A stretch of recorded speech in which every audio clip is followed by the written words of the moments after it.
कभी सोचा है जब अचानक डर लगता है तो दिल जोर जोर से क्यों धड़कने लगता है? इसके पीछे ना दो जुड़वा हार्मोन्स का खेल है। तो आज हम इन्हीं से मिलेंगे, एपिनेफ्रिन और नॉरएपिनेफ्रिन। अरे वही, अपने एड्रेनालिन और नॉरएड्रेनालिन।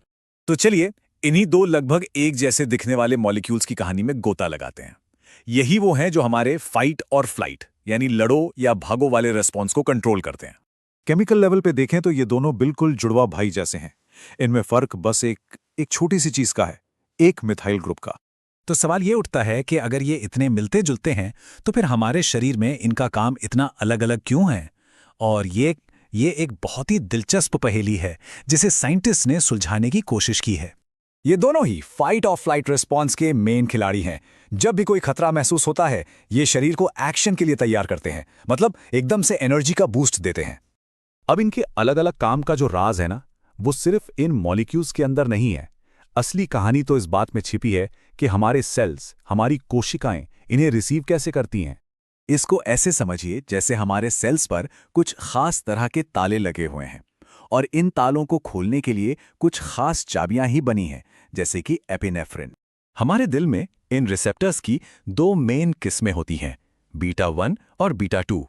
और बस यहीं से कहानी में एक नया मोड़ आता है।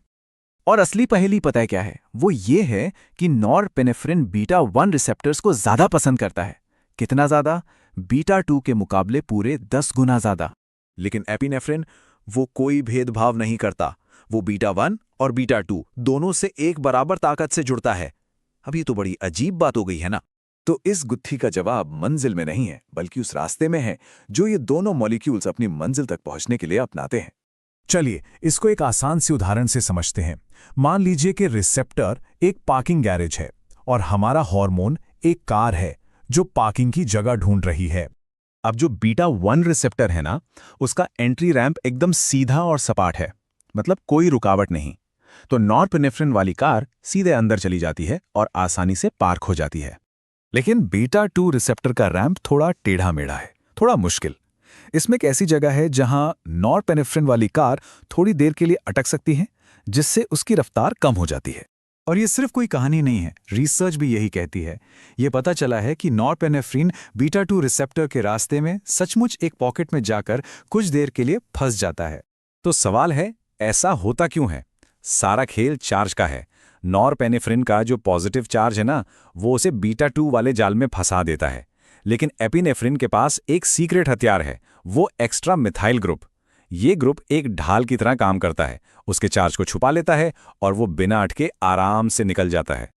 अच्छा, ये सारी मॉलिक्यूलर लेवल की बातें तो ठीक हैं, लेकिन इसका डेंटिस्ट की कुर्सी से क्या लेना देना? चलिए अब इस पर आते हैं। अक्सर देखा होगा कि डेंटिस्ट जो सुन्न करने वाला इंजेक्शन लगाते हैं उसमें एपिनेफ्रिन मिला होता है। ऐसा इसलिए क्योंकि ये खून की नसों पर असर करता है, जिससे डेंटल प्रोसीजर के दौरान कई बड़े फायदे होते हैं। लेकिन इससे एक जरूरी सवाल भी खड़ा होता है, खासकर उन मरीजों के लिए जिन्हें हाई ब्लड प्रेशर की शिकायत है। क्या उनके लिए ये एक्स्ट्रा एड्रेनालिन खतरनाक हो सकता है? इसी सवाल का जवाब ढूंढने के लिए एक स्टडी की गई। इसमें दांत निकलवाने वाले मरीजों के 3 ग्रुप्स बनाए गए और उनकी तुलना की गई। और नतीजा क्या निकला? पता चला कि इंजेक्शन के बाद सभी ग्रुप्स में ब्लड प्रेशर थोड़ा सा बढ़ा, लेकिन प्रोसीजर खत्म होने के बाद वापस नॉर्मल हो गया। मतलब कोई भी खतरनाक असर देखने को नहीं मिला। तो हाई ब्लड प्रेशर के मरीजों में भी एपिनेफ्रिन का इस्तेमाल सेफ और मैनेजेबल था।